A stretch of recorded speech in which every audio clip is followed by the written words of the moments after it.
Hello, listeners of SBJ 101. My name is Ashley Leonard, and today I'm going to be talking to you about radio. So, when I first saw we were doing a unit on audio, I thought, radio, kind of outdated. Nobody really listens to it anymore. And then I realized that that's really not true. I think for our generation, it is eventually going to be true because a major factor of this is the automatic mindset ingrained in the millennial cognitive of immediate gratification. And with us and our phones, I think once we step foot in the car, we plug our phones into the aux cord and get to listen to whatever song, whatever news channel, whatever podcast we want. And the radio really doesn't work that way. There's commercials, there's weather breaks, there's music breaks and things like that. And so we don't get that immediate gratification that we are so used to. And that could be why radio will decline in future years. But for now, radio is still thriving. I mean, 99% of households have a radio in it and listen to it quite frequently.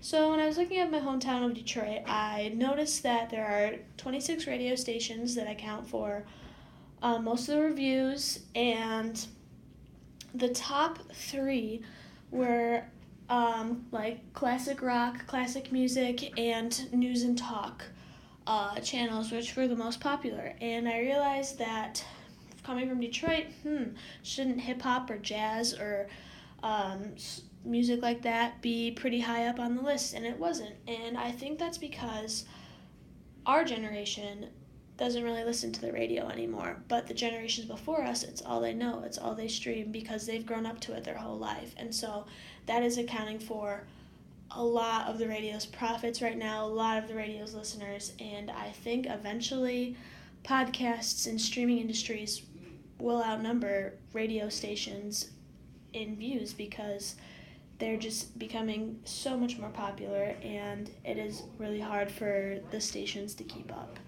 On listening to our music through our phones, we can hear exactly what we want, and even though radio is still thriving, I don't think it'll keep looking that way.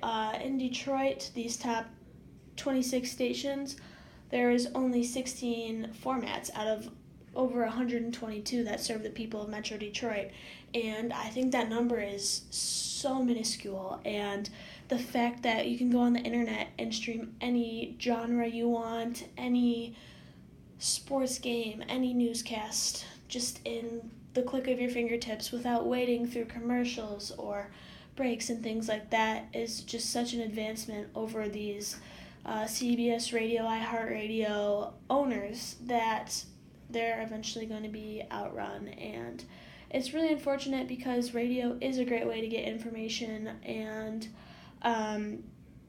is still doing really well in some very major cities like Washington, D.C., New York City, Atlanta. They have Los Angeles, great radio stations, great programs, but within the next 20 years, I believe that the local radio stations will be overpowered by these other platforms.